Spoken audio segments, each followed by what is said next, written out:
Hello friends, welcome to மக்கள் சேவை channel. இன்றைக்கி நம்ம ஒரு முக்கியமான இன்ஃபர்மேஷன் பற்றி தான் பார்க்க போகிறோம். அதாவது நீட் எக்ஸாம் 2025க்கான அப்ளிகேஷன் ஓப்பன் பண்ணியிருக்காங்க.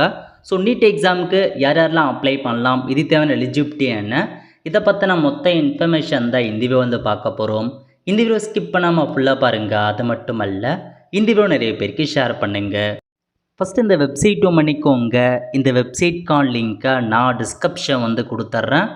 neet.nta.nsc.in இதான் வந்து பார்த்தா அஃபீஷியல் வெப்சைட். ஓகே, இப்போதைக்கு நீட் யூஜி 2025 எக்ஸாமுக்கான ஆன்லைன் அப்ளிகேஷன் ஓப்பன் பண்ணியிருக்காங்க. ஸோ நீங்கள் நீட் எக்ஸாம் எழுத போகிறவங்க தாராளமாக ஆன்லைன் மூலமாக அப்ளை பண்ணுங்கள். ஸோ இப்போ நம்ம அதுக்கான இன்ஸ்ட்ரக்ஷன் என்ன, யார் யாரெல்லாம் அப்ளை பண்ணலாம் அதை பற்றி பார்க்கலாம். ஓகே, இந்த வெப்சைட்டில் உங்களுக்கு எல்லா இன்ஃபர்மேஷனுமே பப்ளிக் நோட்டீஸ்னு இருக்க பாருங்கள், அதில் எல்லாமே வந்து கொடுத்துருக்காங்க. அதேமாரி ஃபுல் இன்ஃபர்மேஷன் தெரிஞ்சுக்க இன்ஃபர்மேஷனில் போயிட்டு இன்ஃபர்மேஷன் புல்லட்டின் அப்படின்ற ஆப்ஷன் நீங்கள் கிளிக் பண்ணிங்க அப்படின்னா இந்த மாதிரி தான் ஒரு பிடிஎஃப் உங்களுக்கு வந்து ஓப்பன் ஆகும்.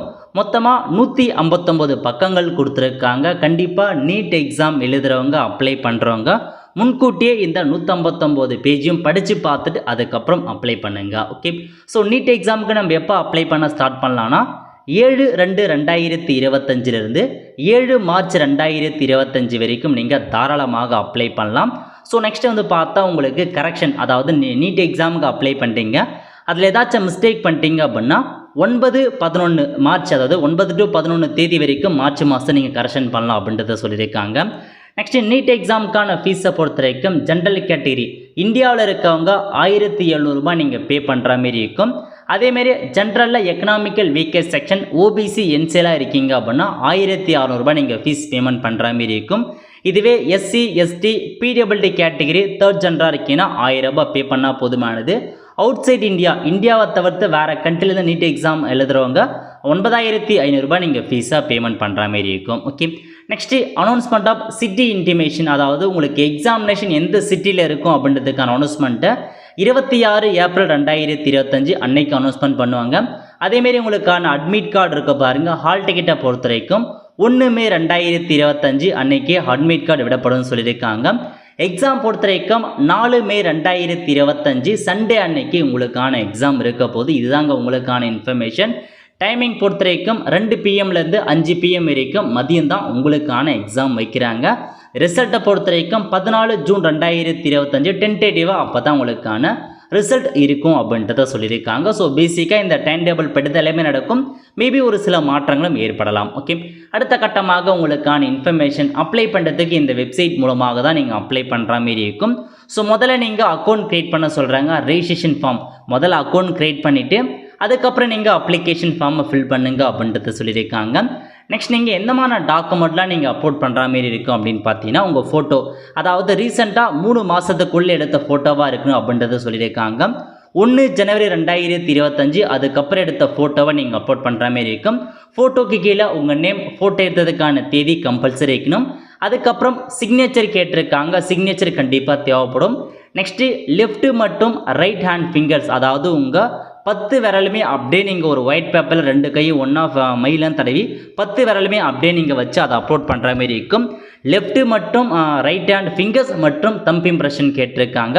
ஸோ கட்டை விரல் வித்து 2 கையோட ஃபிங்கர்ஸ் எல்லாமே நீங்கள் எப்படி லெஃப்ட் தம்ப் இம்ப்ரெஷன் ரைட்டில் வைப்பீங்களோ அதேமாரி அவங்க 10 ஃபிங்கரில் இருக்க எல்லா தம்புமே எல்லாமே நீங்கள் எடுத்து ஒரு ஒயிட் பேப்பரில் ஒட்டி அதை நீங்கள் அடுப்புற மாதிரி இருக்கும். அதையும் அவங்க எடுத்து வச்சுக்கோங்க. அதுக்கப்புறம் வந்து பார்த்தா அந்த சிட்டிசனுக்கான சர்டிஃபிகேட் கேட்டிருக்காங்க. ஸோ நீங்கள் வந்து எந்த சிட்டிசன் அப்படின்னு ப்ரூஃப் பண்ணுறதுக்கு எவ்வளோச்சு இருந்தால் அதுக்கான சர்டிஃபிகேட் அப்லோட் பண்ணலாம். நெக்ஸ்ட்டு சோஷியல் கேட்டகரிக்கான டாக்குமெண்ட் ஜாதி சர்டிஃபிகேட் அதை அப்லோட் பண்ணுற மாதிரி இருக்கும். 10th மார்க் ஷீட் வந்து கேட்டிருக்காங்க, அதை அப்லோட் பண்ணுற மாதிரி இருக்கும். ஸோ இதான் பேசிக்காக உங்களுக்கான டாக்குமெண்ட். இந்த டாக்குமெண்ட் இருந்தாவே போதுமானது, நீங்கள் அப்ளை பண்ணலாம். ஒருவேளை நீங்கள் டிஃப்ரெண்ட் டேபிள் பர்சனாக அதுக்கான டாக்குமெண்ட் சப்மிட் பண்ணுற மாதிரி இருக்கும். என்ஆர்ஐனா அதுக்கான டாக்குமெண்ட் சப்மிட் பண்ணுற மாதிரி இருக்கும். அட்ரஸ் ப்ரூஃப் கேட்டிருக்காங்க, அதுக்கான டாக்குமெண்ட் சப்மிட் பண்ணுற மாதிரி இருக்கும். இந்த எல்லா டாக்குமெண்ட்ஸுமே கண்டிப்பாக நீங்கள் ஆன்லைன் மூலமாக அப்லோட் பண்ணுற மாதிரி இருக்கும். ரெடியாக எடுத்து வச்சுக்கோங்க. நெக்ஸ்ட் நீங்கள் ஃபீஸ் பேமெண்ட் பண்ணிட்டா போதும், அப்ளிகேஷன் ஃபார்ம் வந்துடும், அதுக்கப்புறம் முடிஞ்சது. ஓகே, ஸோ இதான் பேசிக்காக நீங்கள் அப்ளை பண்ணுறதுக்கான இன்ஃபர்மேஷன். கண்டிப்பாக எப்படி ஆன்லைன் மூலமாக அப்ளை பண்ணது கொடுத்து நம்ம சேனலில் சூன் அடுத்த வீடியோ நான் வந்து மேக் பண்ணுறேன். அதை பார்த்து நீங்களே ஸ்டெப் பை ஸ்டெப்பாக வீட்டிலேருந்தே நீங்கள் ஸோ நீட் எக்ஸாமுக்கு தாராளமாக அப்ளை பண்ணலாம். ஓகே, இதில் வந்து பார்த்தா 159 பக்கங்கள் கொடுத்துருக்காங்க. நம்ம பேசிக்காக தேவையான இன்ஃபர்மேஷன் பட்டு பார்த்துடலாம். அதாவது என்ன அட்வைஸ் பண்ணுறாங்கன்னா உங்களுடைய கன்ஃபர்மேஷன் பேஜ் நீட் அப்ளை பண்ணதுக்கான அப்ளிகேஷன் ஃபார்ம், உங்கள் அட்மிட் கார்டு, ஸ்கோர் கார்டு எல்லாமே நீங்கள் தெளிவாக எடுத்து வச்சுக்கோங்க. எப்பப்பெல்லாம் வருதோ அப்பப்போ நீங்கள் வந்து சேவ் பண்ணி வச்சுக்கோங்க அப்படின்றத சொல்லியிருக்காங்க. அடுத்த கட்டமாக வந்து பார்த்தா நெக்ஸ்ட் கீழே வந்தீங்க அப்படின்னா இதில் என்டி அதாவது நீட்னா என்ன அதான எக்ஸ்ப்ளனேஷன்லாம் கொடுத்துருப்பாங்க. அதில் நீங்கள் செக் பண்ணி பார்த்துக்கோங்க. நீட் பொறுத்த வரைக்கும் கண்டிப்பாக எம்பிபிஎஸ் பிடிஎஸ் நீங்கள் படிக்க போகிறீங்க அப்படின்னா நீட் என்ட்ரன்ஸ் எக்ஸாம் அவசியமானது அப்படின்றத மத்திய அரசு எப்போ வந்து கொண்டு வந்துட்டாங்க. ஸோ எம்பிபிஎஸ் பிடிஎஸ்லாம் படிக்க போகிறவங்க கட்டாயமாக நீங்கள் நீட் எக்ஸாம் வந்து எழுதி தான் ஆகணும். அதையும் நோட் பண்ணிக்கோங்க. ஓகே. ஸோ நெக்ஸ்ட் வந்து பார்த்தா அப்படியே கீழே வந்தீங்க அப்படின்னா இதில் வந்து எந்தமான இதெல்லாம் லிங்க்லாம் கொடுத்துருப்பாங்க, எந்தமான அந்த யூனிவர்சிட்டி லிங்க்கு அதெல்லாம் கொடுத்துருக்காங்கன்னு செக் பண்ணி பார்த்துக்கோங்க. அடுத்த கட்டமாக syllabus. So syllabus of the டெஸ்ட்னு கொடுத்துருக்காங்க பாருங்கள். இதுக்கு கீழே ஒரு லிங்க் இருக்குது. ஜஸ்ட் அந்த லிங்க்கை நீங்கள் கிளிக் பண்ணிங்க அப்படின்னா இந்த மாதிரி தான் உங்களுக்கு வந்து பார்த்தா சிலபஸ் வந்து கொடுத்துருப்பாங்க. ஸோ எல்லா சிலபஸுமே நீங்கள் ரெஃபர் பண்ணி பார்த்துக்கோங்க. எல்லாத்துக்குமே கொடுத்துருக்காங்க. ஸோ இந்த மாதிரி தான் இதை நீங்கள் ரெஃபர் பண்ணாவே போதுமானது. நீட்டில் நீங்கள் வந்து கிளியர் பண்ணிடலாம். ஸோ சிலபஸ் என்னன்றதை பார்த்து வச்சுக்கோங்க. அது அடிப்படையில் தான் உங்களுக்கான கொஷின்ஸ் இருக்க போகுது. ஓகே. ஸோ எப்படி உங்களுக்கான கொஷின்ஸ் இருக்குது அப்படின்னா நீட் 2025 படி ஃபிசிக்ஸ், கெமிஸ்ட்ரி, பயாலஜி அல்லது பாட்னி, ஜுவாலஜி இந்த 3 சப்ஜெக்டில் தான் உங்களுக்கான கொஷின்ஸ் கேட்போம் அப்படின்றத சொல்லிட்டாங்க. மொத்தமாக 180 கொஷின்ஸ் இருக்கும் அப்படின்றத மென்ஷன் பண்ணியிருக்காங்க. கீழே கொடுத்துருக்காங்க பாருங்கள். ஃபிசிக்ஸில் 45 கொஷினும், கெமிஸ்ட்ரியில் 45 கொஷினும், அதேமாரி பயாலஜி அல்லது பாட்னி, ஜுவாலஜியில் 90 கொஷினும், மொத்தமாக 180 கொஷின் கேட்குறாங்க. ஒவ்வொரு கொஷினுக்கும் 4 மதிப்பெண் வைக்கிறாங்க. டோட்டலாக 720 மதிப்பெண்களுக்கு உங்களுக்கான எக்ஸாம் வந்து இருக்க போகுது. ஓகே. முக்கியமான இன்ஃபர்மேஷன், இப்போ நீங்கள் ஒரு ஆன்சரை கரெக்டாக பண்ணிங்கன்னா 4 மதிப்பெண் கிடைக்கும். ஒருவேளை அந்த ஆன்சரை நீங்கள் தப்பாக கொடுக்குறீங்க அப்படின்னா ஒரு மதிப்பெண் வந்து மைனஸ் பண்ணுறாங்க. அந்த ஆன்சரை உங்களுக்கு தெரியல அப்படின்னு விட்டுறீங்க அப்படின்னா உங்களுக்கு மதிப்பெண் குறைக்க மட்டும் மதிப்பெண்ணும் கிடைக்காது அப்படின்றதையும் மென்ஷன் பண்ணியிருக்காங்க. நோட் பண்ணிக்கோங்க. கரெக்டான ஆன்சர்னா 4 மதிப்பெண் கொடுக்காங்க. தப்பான ஆன்சர்னா ஒரு மதிப்பெண் நீங்கள் எடுத்ததுலேருந்து மைனஸ் பண்ணிவிடுவாங்க. அதுக்கு நீங்கள் ஆன்சரே கொடுக்காம இருக்கீங்கன்னா உங்களுக்கு எந்த மதிப்பெண்ணும் வந்து கொடுக்க மாட்டாங்க. ஸோ இதுதான் பேசிக்கான இன்ஃபர்மேஷன். அதுக்கேற்ற மாதிரி நீங்கள் கரெக்டாக வந்து ப்ரொவைட் பண்ண பாருங்கள். மோட் ஆஃப் எக்ஸாமினேஷனை பொறுத்த வரைக்கும் உங்களுக்கு பென் மற்றும் பேப்பர் மெத்தட் மூலமாக எக்ஸாமினேஷன்ஸ் இருக்கும் அப்படின்ற மாதிரி தான் அறிவிச்சிருக்காங்க. லாஸ்ட் இயர் எப்படி நடந்துச்சோ அதேமாரி உங்களுக்கு பென் அண்ட் பேப்பரை பயன்படுத்தி தான் எக்ஸாம் இருக்குது அப்படின்றத சொல்லியிருக்காங்க. மொத்தமாக 3 மணி நேரம் உங்களுக்கு டைம் கொடுக்கப்படும் எக்ஸாம் எழுதுவதற்கு. ஸோ 3 மணி நேரத்தில் உங்களுக்கான எக்ஸாமினேஷன்ஸை நீங்கள் அட்டன் பண்ணிடலாம். ஓகே. இந்த மாதிரி பல இன்ஃபர்மேஷன்ஸ் கொடுத்துருக்காங்க. நீங்கள் ஒன்று செக் பண்ணி பாருங்கள். அடுத்த கட்டமாக என்ன கொடுத்துருக்காங்க அப்படின்னா ஸோ மீடியம் ஆஃப் கொஷின் பேப்பரை பொறுத்த வரைக்கும் உங்களுக்கு ரீஜனல் லாங்குவேஜ் எல்லா லாங்குவேஜுமே உங்களுக்கான கொஷின் பேப்பர் இருக்குது. நம்ம தமிழ் மொழியிலும் நமக்கான நீட் எக்ஸாம் தாராளமாக வந்து எழுதலாம். நீங்கள் கொடுக்குறப்ப தமிழ் லாங்குவேஜ் வந்து கொடுக்க பாருங்கள். இப்போ நீங்கள் தமிழ் லாங்குவேஜ் கொடுக்குறீங்க அப்படின்னா கொஷின் பேப்பர் வந்து இங்கிலீஷ் மற்றும் தமிழ் லாங்குவேஜ் 2 லாங்குவேஜுமே கொஷின் வந்து கேட்பாங்க. நீங்கள் ஏதாச்சும் ஒரு ஆன்சர் பண்ணிக்கலாம். ஒருவேளை நீங்கள் இங்கிலீஷ் மட்டும் தான் சைட் பண்ணுறீங்க அப்படின்னா இங்கிலீஷில் மட்டும்தான் உங்களுக்கான கொஷின்ஸ் இருக்கும். வேறு லாங்குவேஜில் கொஷின் இருக்காது. இதுவே நீங்கள் தமிழ் கொடுக்குறீங்க அப்படின்னா தமிழ் மற்றும் ஆங்கிலம் 2த்துலேயுமே உங்களுக்கான கொஷின்ஸ் இருக்கும். ஸோ அதுக்கேற்ற மாதிரி நீங்கள் கொஷின் பேப்பர் எதுவோ அதை நீங்கள் வந்து சைட் பண்ணுங்கள். ஓகே. அடுத்த கட்டமாக எக்ஸாமினேஷன் சென்டர் பற்றி கொடுத்துருக்காங்க பாருங்கள். அதாவது மேலே வந்து அறிவிச்சிருக்காங்க தமிழுக்கு இங்கிலீஷ், ஹிந்தி மற்றும் தமிழ் இந்த 3 சைட் பண்ணுறவங்க எக்ஸாமினேஷன் சென்டர் தமிழ்நாடு, புதுச்சேரி, அந்தமான் நிக்கோபார் தீவு அங்கே தான் இருக்கும் அப்படின்றத சொல்லியிருக்காங்க. அங்கே போய்ட்டு தான் எக்ஸாமினேஷன் அட்டன் பண்ணுற மாதிரி இருக்கும். லிஸ்ட் ஆஃப் சிட்டி எங்கெங்கே சிட்டியில் உங்களுக்கான எக்ஸாம் சென்டர் இருக்கும் அப்படின்றத குறித்து கீழே மென்ஷன் பண்ணியிருக்காங்க இந்த பிடிஎஃப்பில். அதை பார்த்து நீங்கள் தெரிஞ்சுக்கலாம். ஓகே. அடுத்த கட்டமாக உங்களுக்கான எலிஜிபிலிட்டி கொடுத்துருக்காங்க பாருங்கள். நீட் எக்ஸாமுக்கான எலிஜிபிலிட்டி என்ன அப்படின்னா 17 வயசு கம்ப்ளீட் ஆகியிருக்காங்க பாருங்கள். அவங்க தான் இந்த நீட் எக்ஸாமுக்கு அப்ளை பண்ண முடியும். நீங்கள் 31/12/2008க்கு முன்னாடி பிறந்திருக்கீங்க அப்படின்னா நீங்கள் நீட் எக்ஸாம் அப்ளை பண்ணலாம். அதுக்கப்புறம் பிறந்தவங்க நீட் எக்ஸாமுக்கு அப்ளை பண்ண முடியாது அப்படின்றத சொல்லியிருக்காங்க. ஸோ நெக்ஸ்ட் வந்து பார்த்தீங்கன்னா உங்களுக்கு நெக்ஸ்ட்டு கீழே வந்தீங்க அப்படின்னா இந்த குவாலிஃபிகேஷன் மற்றும் குவாலிஃபைங் எக்ஸாமினேஷன் கோடு கொடுத்துருக்காங்க. இந்த கோடெலாம் உங்களுக்கு அவசியமானது. கோடு 1 என்ன அப்படின்னு பார்த்தீங்கன்னா நீங்கள் 2025 இந்த வருஷம் வந்து பார்த்தா 12th வந்து எக்ஸாம் அட்டன் பண்ண போகிறீங்க, இன்னும் ரிசல்ட் வராமல் இருக்குது அப்படின்றவங்க கோட் 1 ஆப்ஷன் நீங்கள் பயன்படுத்தி அப்ளை பண்ணலாம். கோட் 2 பொறுத்த வரைக்கும் ஆல்ரெடி இந்த 12th பாஸ் பண்ணவங்க, அது இதுக்கு முன்னாடி வருஷம்லாம் 12th பாஸ் பண்ணவங்க கோட் 2 கொடுத்துக்கலாம். இந்த மாதிரி ஒவ்வொன்றுத்துக்கும் அதுக்கான கோடு கொடுத்துருக்காங்க பாருங்கள். இன்டர்மீடியட் ப்ரீ டிகிரி எக்ஸாமினேஷன் முடித்தவங்க சயின்ஸ் அந்த யூனிவர்சிட்டிலாம் இருக்குது பாருங்கள், அதில் இருக்கவங்க கோட் 3 கொடுத்துக்கலாம். அதேமாரி வந்து பார்த்தா இதில் கொடுத்துருக்காங்க பாருங்கள். ப்ரீ ப்ரொஃபஷனல் ப்ரீ மெடிக்கல் எக்ஸாமினேஷன்லாம் முடித்தவங்க கோட் 4ல் வருவீங்க. அதுக்கப்புறம் டிகிரிலாம் முடிச்சிருக்காங்க பாருங்கள், அவங்க கோட் 5ல் வருவாங்க. பிஎஸ்சி எக்ஸாமினேஷன்லாம் முடித்தவங்க கோட் 6ல் வருவாங்க. அந்த மாதிரி ஒவ்வொன்றுத்துக்கும் கோடு கொடுத்துருக்காங்க.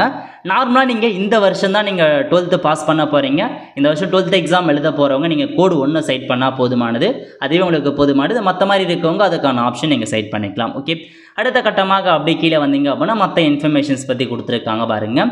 அட்மிஷன் ப்ரொசீஜர் உங்களுக்கு நீங்கள் நீட் எக்ஸாமில் பாஸ் பண்ணிட்டீங்க அப்படின்னா எப்படி உங்களுக்கு கிடைக்கும் அப்படின்னா ஆல் இந்தியா கோட்டா சீட்டு நீங்கள் கிடச்சிக்கலாம். அதேமாரி ஸ்டேட் கவர்மெண்ட்டில் இருக்கிற சீட்டு நீங்கள் எடுத்துக்கலாம் அப்படின்றத சொல்லியிருக்காங்க. அதுக்கு தான் நீட் எக்ஸாமே வைக்கிறாங்க. ஸோ நல்லா ப்ரிப்பேர் ஆகி ஸோ அட்மிஷன்ஸ் வந்து வாங்க போகிறீங்க. ஓகே, எவ்வளோ பர்சன்டேஜ் இடஒதுக்கீடு வழங்குறாங்க அதெல்லாம் கொடுத்துருக்காங்க பாருங்கள். அதெல்லாம் நீங்கள் நோட் பண்ணி செக் பண்ணி பார்த்துக்கோங்க. எவ்வளோ பர்சன்டேஜ் உங்களுக்கு ஆல் இந்தியா கோட்டாக்கு எவ்வளோ கொடுக்குறாங்க, அதேமாரி ஸ்டேட் கோட்டாக்கு எவ்வளோ கொடுக்குறாங்கன்னு தெரிஞ்சுக்கோங்க. அதுக்கப்புறம் நீங்கள் எக்கனாமிக்கல் வீக்கேஜ் செக்ஷனாக உங்களுக்கு 10% இடஒதுக்கீடு வழங்குறாங்க. அடுத்த கட்டமாக நீங்கள் ஓபிசி என்சிலாக இருக்கீங்கன்னா 27% உங்களுக்கு இடஒதுக்கீடு கொடுக்குறாங்க. எஸ்சினா 15% இடஒதுக்கீடு கொடுக்குறாங்க. எஸ்னா 7%, பிடபிள்யூ கேட்டகரி 5%, அந்த மாதிரி ஒவ்வொரு கேட்டகரி வைஸாக உங்களுக்கான இடஒதுக்கீடு என்ன அதை பற்றி கொடுத்துருக்காங்க. ஸோ நோட் பண்ணி அதுக்கேற்ற மாரி உங்களுக்கு ரிசர்வேஷன் என்னன்னு பார்த்துக்கோங்க. இந்த அளவுக்கு உங்களுக்கு இடஒதுக்கீடு வந்து பார்த்து தான் வழங்குறாங்க. ஓகே, அடுத்த கட்டமாக அப்படியே கீழே வந்தீங்க அப்படின்னா ஸோ நீங்கள் வந்து எப்படி அப்ளை பண்ணுறது அதை பற்றி எல்லா இன்ஸ்ட்ரக்ஷனுமே கொடுத்துருக்காங்க பாருங்கள். அதாவது உங்களுக்கான அட்மிஷன்ஸ் எப்படி கிடைக்கும் அதெல்லாம் அறிவிச்சிருக்காங்க. அடுத்த கட்டமாக வந்து பார்த்தீங்கன்னா உங்களுக்கு எப்படி அப்ளை பண்ணுறது அதை பற்றி கொடுத்துருக்காங்க. ஸோ பேசிக்காக இதை வச்சு நீங்கள் என்னமான டாக்குமெண்ட்ஸ் கேட்டிருக்காங்க, என்னமான சைஸில் டாக்குமெண்ட் இருக்கணும் எல்லாமே கொடுத்துருக்காங்க.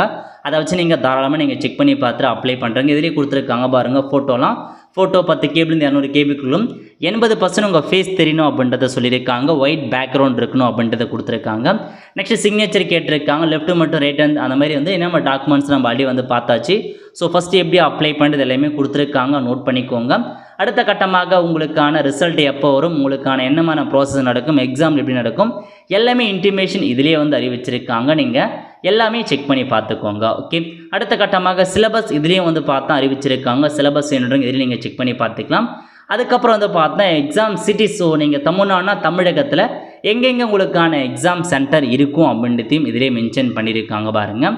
தமிழகத்தில் பல இடங்களில் உங்களுக்கான எக்ஸாம் சென்டர் கொடுத்துருக்காங்க. ஸோ அரியலூர், தருமபுரி, ஈரோடு, கிருஷ்ணகிரி அந்த மாதிரி நிறைய இடங்கள் உங்களுக்கான எக்ஸாம் சென்டர் இருக்குது. ஸோ நீங்கள் உங்கள் ஓன் டிஸ்ட்ரிக்ட்லேயே தாராளமாக உங்களுக்கான எக்ஸாமினேஷன் நீங்கள் அட்டன் பண்ணலாம். அந்தளவுக்கு தான் அறிவிச்சிருக்காங்க. ஸோ நீங்கள் நோட் பண்ணி பாருங்கள். எல்லாமே உங்களுக்கு கொடுத்துருக்காங்க. நல்ல இன்ஃபர்மேஷன் தான். அது கீழே டெமோ ஃபார்ம் எப்படிலாம் நம்ம அப்ளை பண்ணலாம் அதை பற்றி எல்லாமே அறிவிச்சிருக்காங்க. எந்த அளவுக்கு இருக்கணும் ஸோ செக் பண்ணி பார்த்துட்டு நீட் எக்ஸாம் தயாராகிறவங்க இப்போயே நீங்கள் அப்ளை பண்ண பாருங்கள். லாஸ்ட் தேதிக்குள்ளே கண்டிப்பாக அடிக்கடி சர்வர் இஷ்யூஸ் வரதுக்கான வாய்ப்புகள் இருக்குது. பொறுமையாக அப்ளை பண்ணுங்கள்.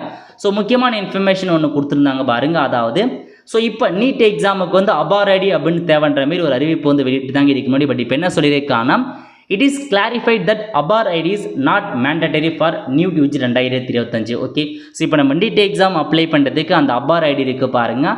Academic bank of credit ABC ஐடின்னு சொல்லுவாங்க. அது வந்து தேவையில்லை அப்படின்றத சொல்லியிருக்காங்க. பட் இருக்கவங்க நீங்கள் ஆன்லைனில் என்ட்ரு பண்ணலாம் அப்படின்றதையும் சொல்லியிருக்காங்க. ஸோ அபார் ஐடி எப்படி க்ரியேட் பண்ணுறது அதுக்கான பிடிஎஃபாக ஸ்டெப் பை ஸ்டெப்பாகவும் கொடுத்துருக்காங்க. ஸோ நீங்கள் வந்து பார்த்தா 3 மெத்தட் படி, அதாவது டிஜிலாக்கர் வைஸாக க்ரியேட் பண்ணலாம், உமாங் போர்ட்டல் வைஸாக, ஏபிசி போர்ட்டல் வைஸாக நீங்கள் க்ரியேட் பண்ணலாம் அப்படின்றத சொல்லியிருக்காங்க. இப்போதைக்கு இந்த வருஷத்துக்கு அவசியம் கிடையாது. பட் இருக்கிறவங்க அபார் ஐடி கொடுத்து அப்ளை பண்ணுங்க அப்படின்றதையும் மென்ஷன் பண்ணிட்டாங்க. ஸோ இதாங்க உங்களுக்கான மொத்த இன்ஃபர்மேஷன் நீட் யூஜி குறித்து ஃபுல் பிடிஎஃப் தான். ஸோ கண்டிப்பாக அடுத்த வீடியோவில் எப்படி நீட் யூஜிக்கு ஆன்லைன் மூலமாக அப்ளை பண்ணுறதுக்கான வீடியோ கண்டிப்பாக நான் போஸ்ட் பண்ணுறேன்.